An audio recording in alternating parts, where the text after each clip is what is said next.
এই ব্যাখ্যা করেছেন রাসূল যখন মুসা নবীর কবরের পাশে যাচ্ছিলেন তখন মুসা নবী কবরে আমার নবী মুসা নবীকে কবরে সালাতরত অবস্থায় দেখেছিলেন।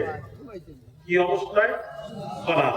সালাত মানে ওলামারা নামাজ নিয়েছেন, আমার মাথায় ঢোকে না। মুসা নবী নিজেই আল্লাহকে বললেন, ও কথাটার সাথে বা ব্যাখ্যার সাথে মিল করুন। মুসা নবী বললেন, আল্লাহ তোমার নবীর দিদার করব, আমি কবর থেকে আবার মসজিদুল আকসাতে আবার পড়ে যাব।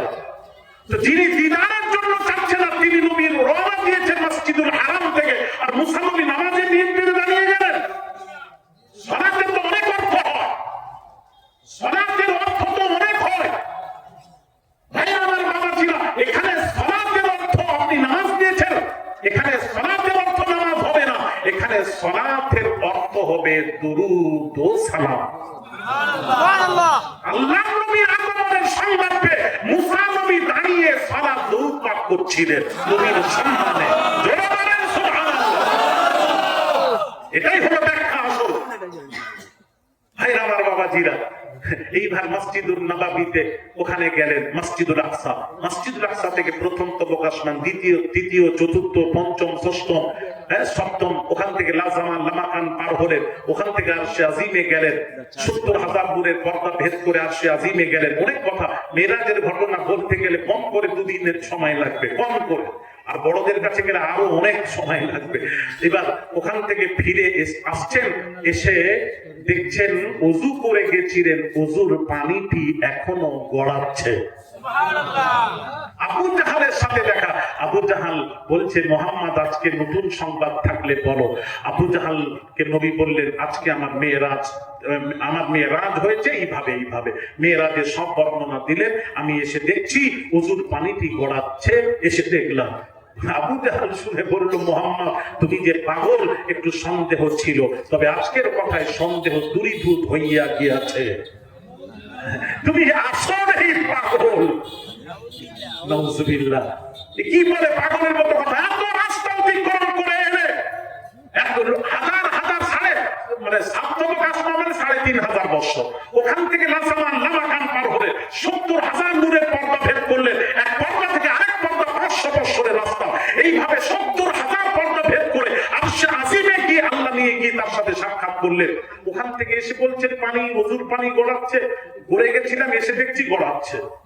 কি পাগলের মতন কথা বলতে? নাউজুবিল্লাহ। ভাইয়ের আমার, মেরাজটা কত তাড়াতাড়ি হয়েছিল। হ্যাঁ, ইমানদারদের, মুমিনদের আমাদের বিশ্বাস কত তাড়াতাড়ি। বিতুরফাতি আয়ুনিন, বিতুরফাতি আয়ুনিন লাম ইয়াবলুহু আহাদু মিনাল মাখলুকিন। চোখের পলক মেরে ছাড়তে দেখা গেল। কত সময় লাগলো? আরে কথা বলেন না, সেকেন্ডেরও কম বলেন। এই সেকেন্ডেরও কম পলক মেরে ছাড়তে যতটুকু সময়, এতটুকু সময়ের মধ্যে রাসূল মেরাজ থেকে ফিরে এসেছিলেন। ইমানদার আহলে সুন্নাত ওয়াল জামাতের আকীদা আমাদের এত তাড়াতাড়ি। আর আবু জাহাল বলল, এটা কি করে হয়? হ্যাঁ, একটু পাগল না এরকম কথা বলে। আচ্ছা, মানুষের সামনে শোনাতে পারি? বলে, হ্যাঁ শোনাতে পারো।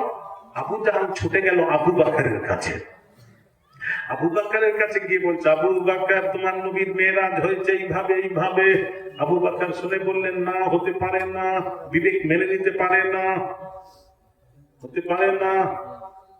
তো হ্যাঁ, আবু জাহাল বলছে, তুমি এখনো নবীজি বসে আছেন, তুমি গিয়ে জিজ্ঞেস করতে পারো। আবু বকর ছুটে নবীর কাছে গেলেন, গিয়ে সালাম দিয়ে আরজ করলেন, ইয়া রাসূলুল্লাহ, আপনার তোমার নবী বলছেন তোমার মেরাজ হয়েছে। যখনই বলেছেন নবী বলেছেন, এ কথা নবী বলেছেন, আবু বকর বলছেন, নবী রাসূল যদি বলে থাকেন, নিঃসন্দেহে রাসূলের মেরাজ হয়েছে। ছুটে গেলেন আবু বকর, রাসূলের কাছে গিয়ে বললেন, ইয়া রাসূলুল্লাহ, আমি মেরাজ যাচাই করতে আসি নাই, আমি এসেছি আপনি আবু জাহাল যে কথাগুলি বলল, কথার মধ্যে কতটুকু সত্য মিথ্যা রয়েছে জানার জন্য এসেছি। এইটুকু বলতে নবী বললেন, হ্যাঁ আবু বকর, আবু জাহাল যেটা বলেছেন সেটা আমি রাসূল, আমারই কথা। আবু বকর বললেন, লা শাক্কা ফিহা, নিঃসন্দেহে আপনার মেরাজ হয়েছে, এতে কোনো সন্দেহ অবকাশ নেই। জোরে বলুন। তখন নবী বললেন, আবু বকর তুমি মেরাজটাকে মেনে নিলে? কোনো প্রশ্ন নেই? বলে, কোনো প্রশ্ন না, আপনি বলে দিয়েছেন, আমার প্রশ্ন কিসের? আপনি যখন বলে দিয়েছেন আবার প্রশ্ন কিসের? নবীর কথার উপর যারা প্রশ্ন তুলবে তারাই হলো, তারা মোমেন হতে পারে না, মুসলমান হয়, মোমেন হতে পারে না। আপনি বলে দিয়েছেন, মেনে নিয়েছি। নবী বললেন আবু বকর, এতদিন ছিল আবু বকর, আজ থেকে আবু বকর সিদ্দিক। এই উপাধি লাকাব রাসূল দিয়েছেন আবু বকরকে। এই জন্য এটা হলো মানার মতো মানা। আবু বকর মেনেছিলেন, সাহাবীরা মেনেছিলেন, রাসূলকে মানার মতো মানা। আমি বলবো রাসূলকে মানার মতো মানুন, তবে ইমানদার। আর যদি না মানেন, এমন মৌলবীরা মেনেছে, কি বলছে জানেন? আজ বলছে রাসূল হলেন কাউবয়। কি বয়? একটু জোরে বলুন, কি বয়? কাউবয়। নাউজুবিল্লাহ। আচ্ছা, রাসূলকে বলা যাবে তো? আপনারা বলেন, জ্ঞানী গুণী আলেম ওলামা আছেন, বলা যাবে তো? কাউবয় মানে গরুর রাখাল, ছাগলের রাখাল। এই রাখাল করা যাবে? আস্তাগফিরুল্লাহ আল-আযীম। রাসূলকে বলছো এলাকাবাসী হাতে ধরে পড়ি। আরে আল্লাহ, কি করে বললেন? ভাইরা বাবাজিরা, ও সোনার যুবকেরা, বাবাজিরা, এক সাহাবী আমার নবীর সাথে কথা বলতে গিয়ে নবীর আওয়াজটা সাহাবীর আওয়াজটা নবীর আওয়াজের চেয়ে উঁচু হয়ে গেছে। ইচ্ছাকৃত ভাবে নয় ভাইরা, আমার সাহাবী ইচ্ছাকৃত ভাবে আমার নবীর সাথে বেয়াদবি করেন নাই। আওয়াজটাই উঁচু করার কিছু নেই, মিন জানিবিল্লাহ, আল্লাহর তরফ থেকে। সঙ্গে সঙ্গে আল্লাহ বরদাস্ত করলেন না, ওহী নাযিল হয়ে গেল।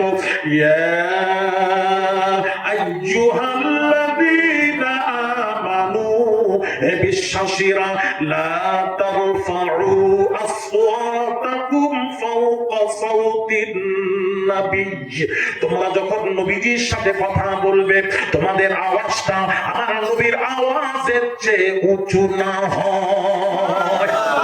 আওয়াজ উঁচু আমি আল্লাহ সহ্য করবো না। অন্য বেয়াদবি তো দূরের কথা, ভাইরা আমার, বাবাজিরা, ও সোনার যুবকেরা, বাবাজিরা, আর সাহাবীরা কোনো কথা বুঝতে না পারলে আমার নবীকে বলতেন রাঈনা ইয়া রাসূলুল্লাহ, রাঈনা ইয়া রাসূলুল্লাহ, কি বলতেন। এখন কাফের মুনাফিকরা, তারাও তাদের ভাষায় ওটা গালি, কথা বুঝতে পেরেছেন? ছোট ভাষা, তারাও ওই সুযোগে বলতো রাঈনা ইয়া রাসূলুল্লাহ। সাথে সাথে ওহী নাযিল হল, কোরআন। ইয়া আইয়ুহাল্লাযীনা আমানু, হে বিশ্বাসীরা, ঈমানদারেরা, লা তাকুলু রাঈনা, ওই কাফির মুনাফিকদেরকে সুযোগ দেওয়া যাবে না। আজ থেকে তোমরা রাঈনা ইয়া রাসূলুল্লাহ বলবে না। লা তাকুলু রাঈনা, বলবে না। ওরা সুযোগ পাচ্ছে, ওটাও বলা যাবে না। সাহাবীরা বলছেন আল্লাহ, আমাদের উদ্দেশ্য ঠিক আছে, তোদের উদ্দেশ্য ঠিক আছে, তারপরও সুযোগ দেওয়া যাবে না। তাহলে আল্লাহ কি বলবো? ওয়াকুলু উনজুরনা ইয়া রাসূলুল্লাহ, কৃপা দৃষ্টি দিন ইয়া রাসূলুল্লাহ। কি আল্লাহ সম্মান করছে রাসূল পাক সাল্লাল্লাহু আলাইহি ওয়াসাল্লাম। ভাইরা আমার, বাবাজিরা, আল্লাহর কোরআন শুনুন। কোন নবী গো, কোন নবী বাবাজি, কোন নবী বাবাজি? ভাইরা আমার, বাবাজিরা, ইব্রাহিম, ভাইরা আমার, বাবাজিরা, কোন নবী? ভাইরা আমার, নূহ নবী, হুদ নবী, তার কওমেরা বলতে লাগলো বাবাজি, নূহ নবী, হুদ নবীর কওমেরা বলতে লাগলো, গালাগালি করতে লাগলো, নিজের নবীকে তার কওমেরা বলতে লাগলো পথভ্রষ্ট। তখন নূহ নবী নিজে, আল্লাহ সব দেখছেন, প্রতিবাদ করছেন না। নূহ নবী কওমের সামনে দাঁড়িয়ে বলছেন লাইসা বি সাফাহাতুন, লাইসা বি দালালাতুন, আমাকে পথভ্রষ্ট বলবে না, আমি গুমরাহ নই, পথভ্রষ্ট নই। কওমের সামনে দাঁড়িয়ে সাফাই বয়ান করলেন। আর যখন আমার আপনার নবী, দয়াল নবী, রাহমাতুল লিল আলামিনকে কাফের বেদিনেরা বাবাজি তাইপের রাসূলকে পাথর ছোড়া হলো, পাগল বলা হলো। আল্লাহ পাক বলেন, বন্ধুরে, আপনি প্রতিবাদ করবেন না, জবাব দেবেন না, আপনার জবাব আমি আল্লাহ দেব। আনতা বিনিআমাতি রাব্বিকা বিমাজনুদ।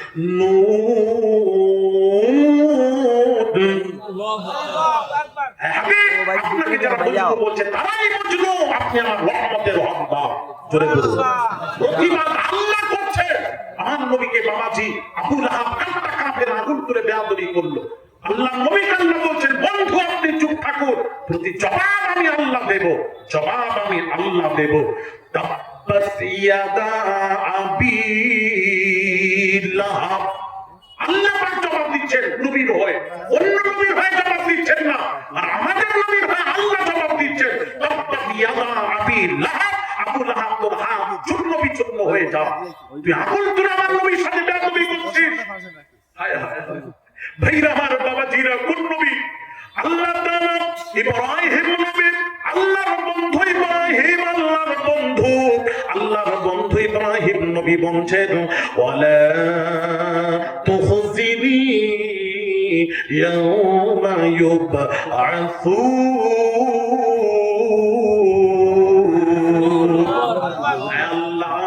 কিয়ামতের দিন, কঠিন দিনে সকলের সামনে আমাকে রুসওয়া করবেন না, আমাকে জলিল বানাবেন না, আমাকে খাটো করবেন না, করবেন না, করবেন না। আর আমার আপনার নবী, দয়ার নবী কোনো কথা বলছেন না, আমার নবী খামোশ।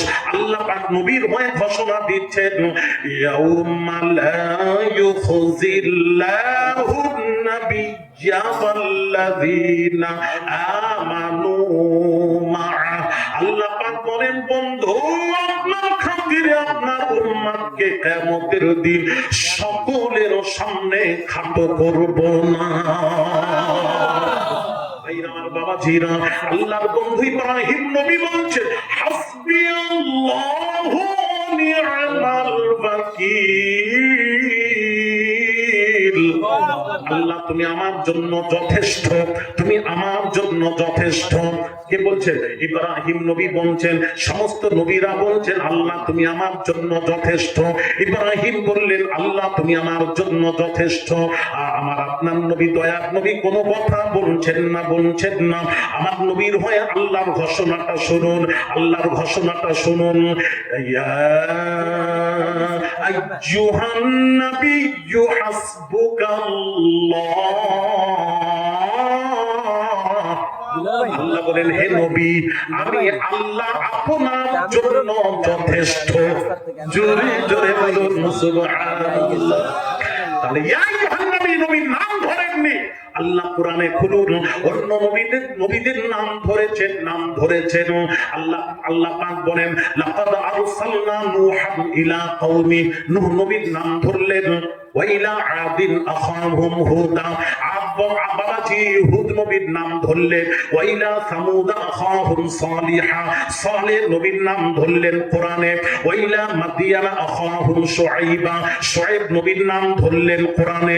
লাকাদ আরসালনা মূসা বিআয়াতিনা আন আখরিজ কওমাকা মিনাজ যুলুমাতি ইলান নূর, মূসা নবীর নাম ধরলেন কোরআনে। কিন্তু বাবাজি আমার আপনার নবী, দয়ার নবী রাহমাতুল লিল আলামিনকে যখন ডাকার হয়েছে, আল্লাহ ডাকছেন ইয়াসিন। আল্লাহ নবীকে ডাকছেন ইয়া আইয়ুহাল মুযাম্মিল, ইয়া আইয়ুহাল মুদ্দাসসির, ইয়া আইয়ুহান নবী, ইয়া আইয়ুহার রাসূল। নতুন নতুন প্রিয় নামে আল্লাহ তার হাবিবকে ডেকেছেন। জাতি নাম আহমদ, মুহাম্মদ, এই নাম ধরে কোরআনে আল্লাহ ডাকেন নাই। জোরে জোরে বলুন সুবহানাল্লাহ। নাম ধরে আল্লাহ ডাকেন নি মুস্তাফা। ইয়া রাসূলুল্লাহ জিন্দাবাদ, জিন্দাবাদ। ভাইরা আমার বাবাজিরা, কোরআনে আল্লাহ তাকে সম্মান দিচ্ছেন, তাকে কেন সম্মান দিতে পারছেন না আমি জানতে চাই। আমি ওলামাদের কাছে জানতে ইচ্ছুক। আমাকে আজকে বলে যেতে হবে, আমার কষ্টের সাথে আমি বলছি যে আল্লাহ রাসূলের খোদার কসম, কোরআনে কোনো আলেম আছেন আমাকে দেখান, আমি সংশোধন হতে চাই। কোরআনে 30 পারা কোরআনে নবীর নাম আহমদ মুহাম্মদ নাম ধরেননি, শুধু 4 জায়গায়। কোরআনে 30 পারা কোরআনে 4 জায়গায়। কোথায় সেটাও বলে দিই। আমি আল্লাহ নাম ধরেছেন 4 জায়গায়। কেন ধরেছেন ওটাও ব্যাখ্যা করবো, আর ধরেছেন ওটাও বলি। আমিনু বিমা উনজিলা আলা মুহাম্মদ, নাম ধরেছেন মুহাম্মদ। দ্বিতীয় জায়গায় আল্লাহ নাম ধরেছেন ওয়ামা মুহাম্মাদুন ইল্লা রাসূল। তৃতীয় দ্বিতীয় জায়গা আল্লাহ ডাকে মুহাম্মাদুর রাসূলুল্লাহ ওয়াল্লাযীনা মাআহু আশিদ্দাউ আলাল কুফারি রুহামাউ বাইনাহুম তারা